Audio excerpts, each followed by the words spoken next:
Alice's Adventures in Wonderland. Chapter 1. Down the Rabbit Hole. Alice was beginning to get very tired of sitting by her sister on the bank and of having nothing to do. Once or twice she had peeped into the book her sister was reading, but had no pictures or conversations in it. And what is the use of a book, thought Alice, without pictures or conversations? So she was considering in her own mind, as well as she could, for the day made her feel very sleepy and stupid, whether the pleasure of making a daisy chain would be worth the trouble of getting up and picking the daisies, when suddenly a white rabbit with pink eyes ran close by her. There was nothing so very remarkable in that, nor did Alice think it was so very much out of the way to hear the rabbit say to itself, oh dear, I shall be too late."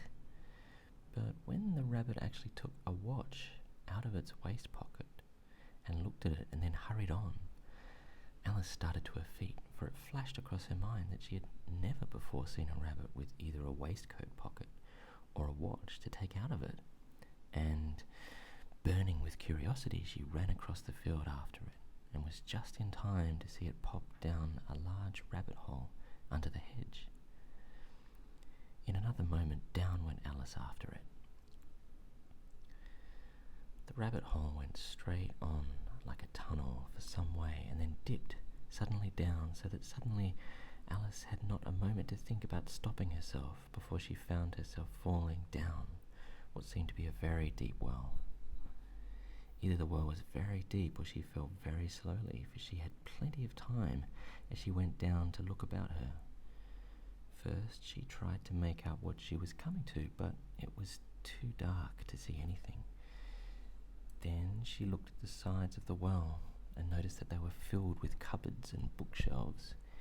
Here and there she saw maps and pictures hung upon pegs. She took down a jar from one of the shelves as she passed. It was labelled orange marmalade, but to her great disappointment it was empty. She did not like to drop the jar, so managed to put it into one of the cupboards as she fell past it.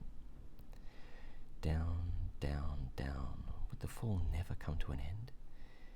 There was nothing else to do, so Alice soon began talking to herself. "Dinah will miss me very much tonight, I should think." Dinah was the cat. "I hope they'll remember her saucer of milk at tea time. Dinah, my dear, I wish you were down here with me." Alice felt that she was dozing off, when suddenly, thump, thump, down she came upon a heavy heap of sticks and dry leaves, and the fall was over. Alice was not a bit hurt, and she jumped up in a moment. She looked up, but it was all dark overhead. Before her was another long passage, and the white rabbit was still in sight, hurrying down it. There was not a moment to be lost. Away went Alice like the wind, and was just in time to hear it say as it turned a corner, "Oh, my ears and whiskers, how late it's getting." She was close behind it when she turned the corner, but the rabbit was no longer to be seen.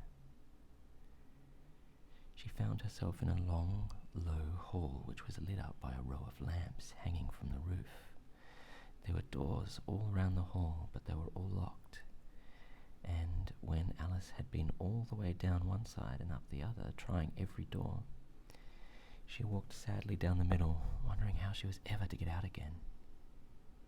Suddenly she came upon a little table, all made of solid glass. There was nothing on it but a tiny golden key, and Alice's first idea was that this might belong to one of the doors of the hall. But alas, either the locks were too large or the key was too small, but at any rate it would not open any of them. However, on the second time round she came upon a low curtain she had not noticed before, and behind it was a little door about 15 inches high. She tried the little golden key in the lock, and to her great delight it fitted. Alice opened the door and found that it led into a small passage, not much larger than a rat hole. She knelt down and looked along the passage into the loveliest garden you ever saw. How she longed to get out of that dark hall and wander out about amongst those beds of bright flowers and those cool fountains. she could not even get her head through the doorway. "Oh," said Alice, "how I wish I could shut up like a telescope. I think I could, if only I knew how to begin." Alice went back to the table, half hoping she might find another key on it, or at any rate a book of rules for shutting people up like telescopes. This time she found a little bottle on it, which certainly was not here before, said Alice. And tied round the neck of the bottle was a paper label with the words, "Drink me," beautifully printed on it in large letters. "No, I'll look first," she said, "and see whether it's marked poison or not." For she had never forgotten that if you drink from a bottle marked poison, it is almost certain to disagree with you sooner or later. However, this bottle was not marked poison, so Alice ventured to taste it, and finding it very nice, it had a sort of mixed flavour of cherry tart, custard, pineapple, roast turkey, toffee, and hot buttered toast. She very soon finished it off. "What a curious feeling," said Alice. "I must be shutting up like a telescope." And so it was indeed. She was now only 10 inches high, and her face brightened up at the thought that she was now the right size for going through the little door into that lovely garden. After a while, finding that nothing more happened, she decided on going into the garden at once. But alas for poor Alice, when she got to the door, she found she had forgotten the little golden key, and when she went back to the table for it, she found she could not possibly reach it.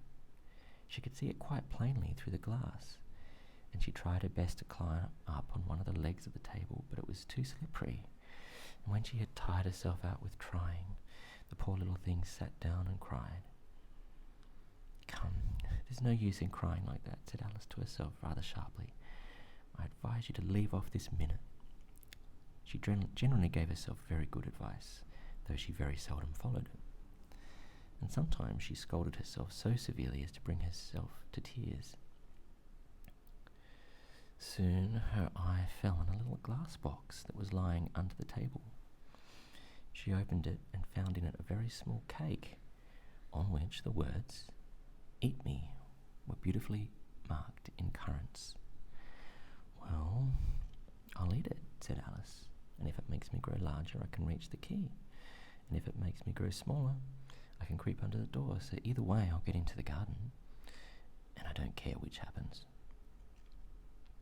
She ate a little bit and said anxiously to herself, "Which way, which way?" holding her hand on the top of her head to feel which way she was growing. And she was quite surprised to find that she remained the same size. So she set to work and very soon finished off the cake.